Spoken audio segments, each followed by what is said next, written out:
Assalamualaikum warahmatullahi wabarakatuh. Perkenalkan, nama Bunda Kusdiati, biasa dipanggil Bunda Kus. Bunda dari TKIT Al-Furqon Palembang. Halo teman-teman, sahabat dan dewan juri. Pada kesempatan ini, Bunda akan bercerita tentang cerita rakyat dari Sumatera Selatan yang berjudul Pak Belalang. Ada cerita dari Sumatera Selatan, seorang bapak tua bernama Pak Belalang. Ayo kita simak semua teman-teman untuk mendengarkan cerita berikut ini. Di suatu desa hiduplah seorang bapak tua yang bernama Pak Belalang dan Lemang, seorang anaknya yang sangat rajin.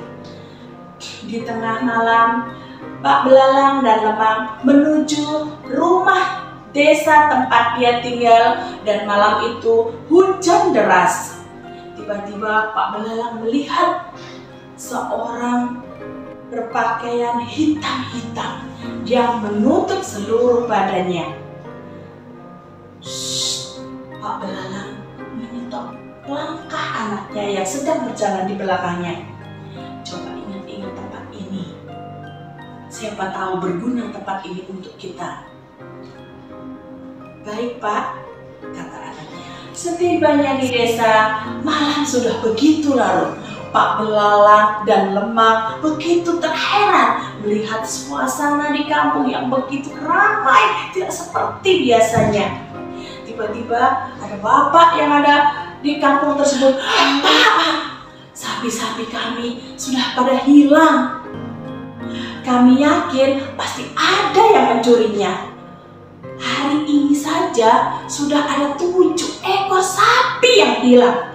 Padahal siang hari sudah saya masukkan ke dalam kandang. Dan sore hari tiba-tiba sapi-sapi itu hilang, Pak, kata seorang warga yang menjelaskan. Saat penduduk kampung sedang mempersiapkan perburuan malam dan Pak Belalang pun ikut di dalam pertemuan tersebut, tiba-tiba Pak Belalang berpura-pura untuk tertidur sambil mengigau. Hei kalian, tidak usah kau ragukan, aku tahu keberadaan sapi-sapi ini ada di semak-semak ujung desa kita, ujarnya dengan mata terpejam. Penduduk desa pun segera menuju semak-semak yang ada di ujung desa tersebut. Dan akhirnya sapi-sapi itu ditemukan di semak-semak ujung desa tersebut.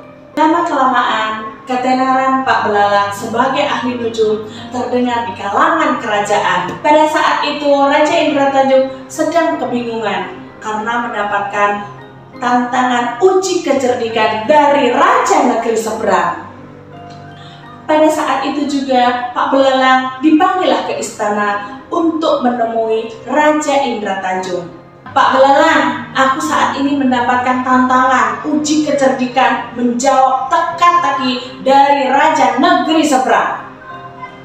Akhirnya Pak Belalang mempunyai ide memerintahkan anaknya Lemang untuk mencari informasi ke kapal yang sudah bersandar. Anakku, kau dengarkan apa yang dikatakan oleh Raja kemarin. Karena Bapak mempunyai rencana.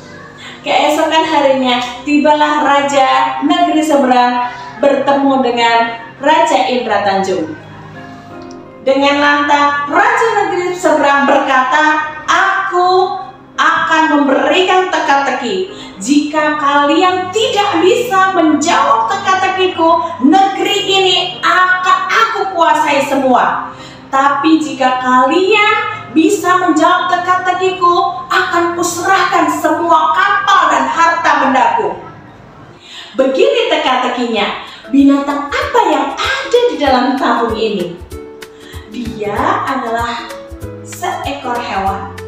Dia bisa terbang, tapi dia bukan burung.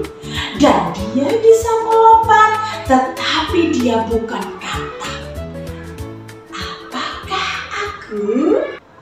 Pak Belalang kemudian menggosok-gosokkan tangan dengan mata terpejam. Akhirnya dia menjawab pertanyaan. Tadi dikatakan oleh sang raja, hewan yang bisa terbang tapi bukan burung, bisa melompat tapi bukan katak. Aku tahu jawabannya itu adalah seekor belalang. Coba Tuan perlihatkan apa isi tabung yang ada di dalam itu. Jawab Pak Belalang. Raja pun terkejut dengan apa yang sudah dijawab oleh Pak Belalang. Ayo teman-teman, kita coba tebak apa yang ada di dalam tabung ini. Kita buka ya. Let's go! Beng, beng. Wah, ternyata benar. Seekor belalang. Raja negeri seberang pun terkejut dengan jawaban Pak Belalang. Ia tidak mengira sama sekali Pak Belalang bisa menebak teka-teki tersebut. Raja seberang pun mengakui kekalahannya. Teka-tekinya sudah terjawab. Semua harta bendanya harus ia relakan untuk diserahkan untuk membayar kekalahannya. Setelah itu, Pak Belalang mendapatkan hadiah sebuah kebun. Dengan tanah pemberian itu, Pak Belalang berniat untuk tidak lagi menjadi ahli nujum. Karena selama ini Pak Belalang sebenarnya merasa tidak enak hati karena dia harus berbohong menjadi ahli nujum. Hikmah pada cerita ini teman-teman adalah kita harus terus berbuat baik dan bersikap jujur supaya hidup kita menjadi tenang.